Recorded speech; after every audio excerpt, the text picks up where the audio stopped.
Sebelum ditemukan tewas, polisi membenarkan istri Arya Daru Pangayunan menghubungi penjaga kos hingga 3 kali. Namun demikian, polisi belum pastikan penyebab kematian korban.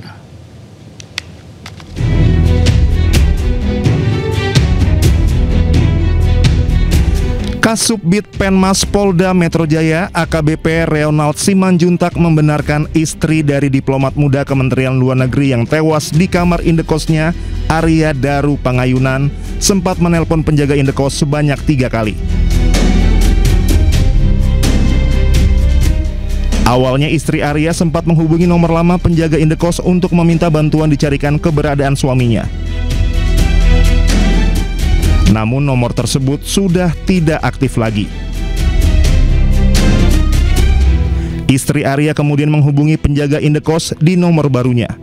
Saat itu nomor penjaga indekos sudah aktif dan dapat dihubungi. Setelah melakukan panggilan telepon, istri dari Arya kembali menghubungi nomor penjaga indekos pada Selasa pagi untuk menanyakan kabar keberadaan suaminya.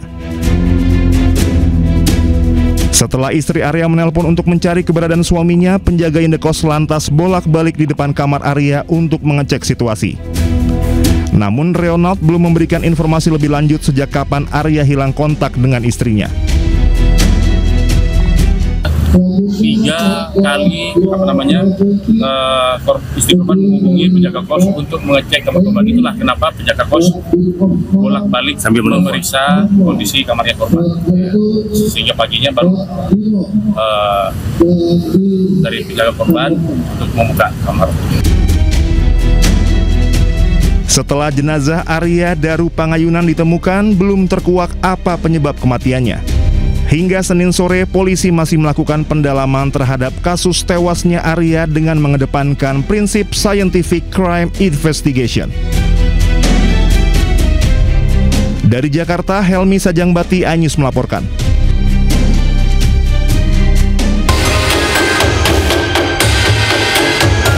Polisi menyelidiki setiap detail barang bukti termasuk jejak sidik jari pada lakban yang melilit bagian kepala korban. Selain itu, polisi juga menunggu hasil penyelidikan patologis terhadap organ tubuh korban. 5 saksi sudah diperiksa termasuk penjaga kos dan istri korban.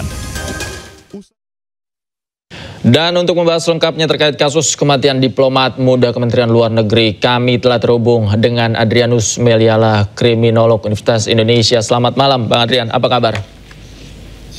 Selamat malam, Mas. Kabar baik, ya. Pak Adrian, terhadap kasus ini sudah berjalan penyelidikan beberapa waktu, namun belum juga diketahui penyebabnya. Sebenarnya seperti apa kompleksitas dari kasus ini menurut Anda? Beda loh antara belum diketahui penyebabnya dan polisi masih belum yakin mengumumkannya. Saya dapat penyebabnya sudah diketahui. Tapi polisi belum yakin mengumumkannya, gitu. Apa indikasi penyebabnya sudah diketahui? Ya karena kalau melihat dari waktunya, maka sudah seminggu ya. Itu tentu otopsi itu kan tidak sampai 1 hari, ya. Itu satu. Kedua, kalau kita bicara mengenai pemeriksaan laboratorik tentang organ-organ tubuh bagian dalam, juga katakan saja beberapa hari. Kalau kita bicara mengenai pemeriksaan jejak digital juga 1-2 hari selesai, ya. Maka mestinya sebetulnya semua data sudah ada di tangan polisi, ya. Katakan saja data itu ada di tangan Polsek Menteng. Nah, begitu kemudian disajikan kepada Polda bilang bahwa coba kami aja yang ambil, siapa tahu ada lagi data-data yang lain. Maka kemudian diadakan pemeriksaan TKP sampai 3 kali, ya, untuk melengkapi, ya, jangan sampai ada yang kurang. Nah, dengan kata lain sebetulnya sudah terkumpul semua data itu di kepolisian, ya, maka tinggal diumumkan. Nah, mungkin dalam hal ini soal pengumuman ini yang kemudian lalu tengah dicari satu cara, ya, agar kemudian semua berlangsung dengan baik. Mungkin begitu. Oke, ada 2 persepsi publik yang berkembang begitu ya terkait penyebab kematian. Yang pertama adalah kasus ini bunuh diri, kemudian yang kedua adalah pembunuhan. Namun kalau dilihat dari bagaimana kemudian tempatnya, kita tahu ini adalah room lock mystery ya, Pak Adrian, analisis Anda sebenarnya penyelidikan bisa dimulai dari mana menangani kasus ini? ya sesuai dengan kegiatan investigasi pada umumnya. Kalau kita mulai dari TKP dong, ya, dan ternyata sebagaimana diumumkan dalam berbagai kesempatan, TKP tidak dimasuki oleh orang lain. Tidak ada orang lain yang break in, yang masuk dan keluar tanpa diketahui identitasnya, gitu ya. Tidak ada yang tercuri, tidak ada yang tidak ada juga indikasi bahwa ada orang masuk, gitu ya. Nah, maka tentu analisa bahwa ada orang kedua, artinya ada pelaku pembunuhan, tidak bisa dikembangkan, ya. Nah, maka lalu kemudian kita bicara mengenai teori bunuh diri, ya. Saya sendiri berpikir itu, ya. Jadi adanya lakban di kepala itu adalah dalam rangka untuk menutupi jalan nafas, sehingga kemudian yang bersangkutan itu bisa meninggal. Namun menutupi jalan nafas untuk meninggal itu satu hal yang menyakitkan, ya. Jadi membuat diri sendiri tercekik, ya, karena kehabisan udara itu hal yang menyakitkan.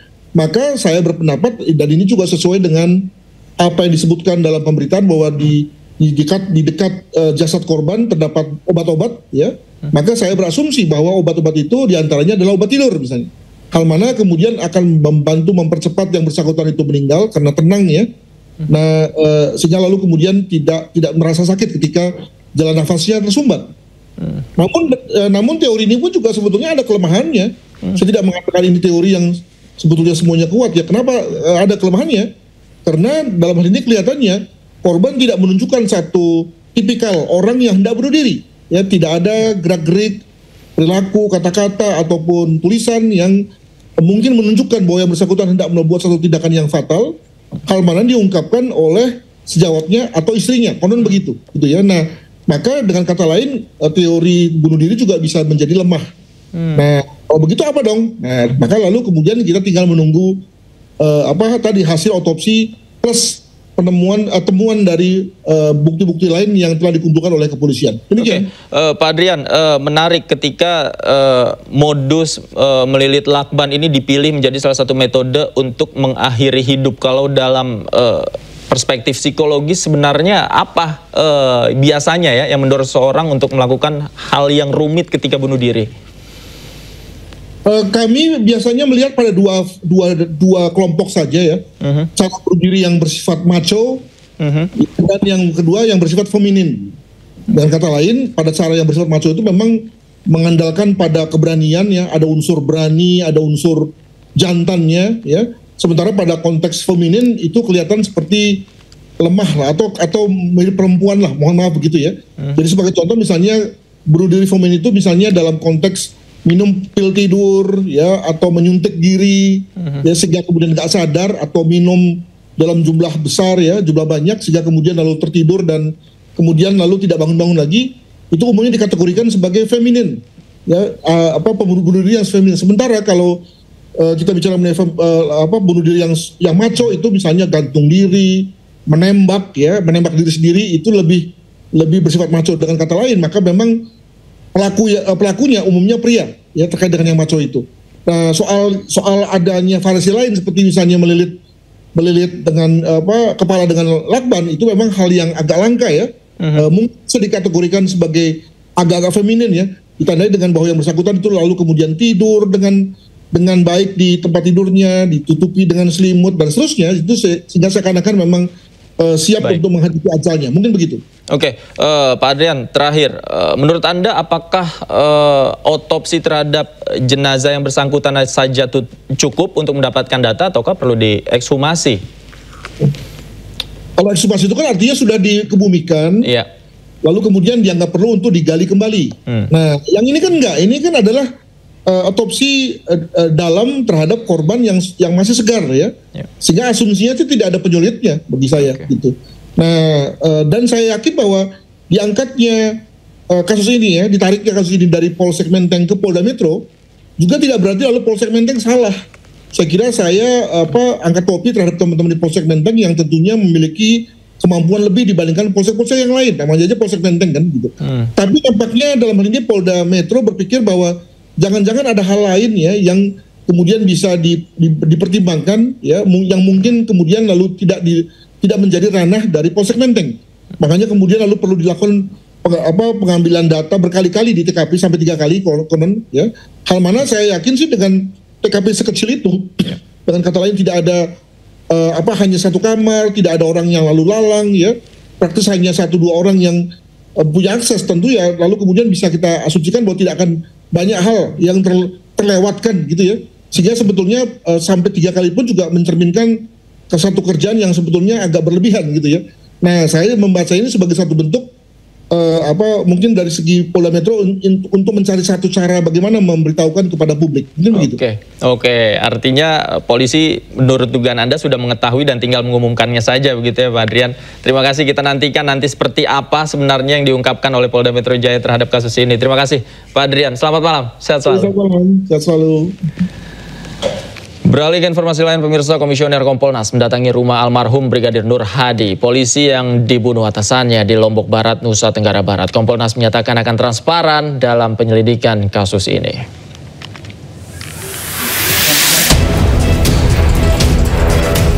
Dua komisioner Kompolnas yang datang ke rumah Brigadir Nur Hadi adalah Supardi Hamid dan Arif Wicaksono.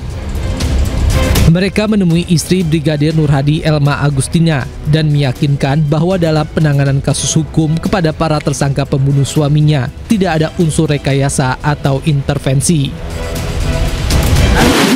Selain proses yang transparan, mereka terus mendapatkan informasi yang berkelanjutan terkait peristiwa ini. Juga mereka menitipkan harapan kepada kami melalui kami kepada Polri menyangkut anak-anak dari almarhum Nur Hadi. Nah, kami nanti akan mencoba untuk meminta kepada baik Polda maupun Polri secara keseluruhan.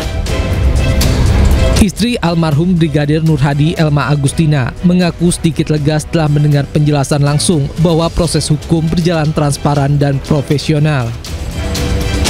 Elma meminta para pelaku dihukum seberat-beratnya serta menyampaikan harapannya agar kepolisian memberikan jaminan masa depan bagi dirinya dan anak-anaknya. Semuanya dituntaskan sama nggak yang berlanjut saja. Terima kasih semuanya. Tadi sempat minta apa katanya soal jaminan? Minta hak dan kewajiban. Minta hak dan kewajiban saya sebagai istri almarhum yang menjadi anggota sama kewajibannya dari instansi kepolisian kepada istri dan anak-anaknya. Sebelumnya, Kompolnas juga melakukan kunjungan ke Mapolda Nusa Tenggara Barat bertemu dengan penyidik. Kompolnas menegaskan bahwa mereka akan terus mengawasi proses penyidikan hingga tahap persidangan. Seperti diketahui, polisi telah menahan 3 tersangka dan pemberhentian tidak dengan hormat atau PTDH kepada 2 tersangka. Dari Lombok Barat, Nusa Tenggara Barat, Hari Kasidi, iNews melaporkan. 2 orang tewas dalam insiden kapal nelayan tenggelam di Pasuruan, Jawa Timur. Kami segera kembali.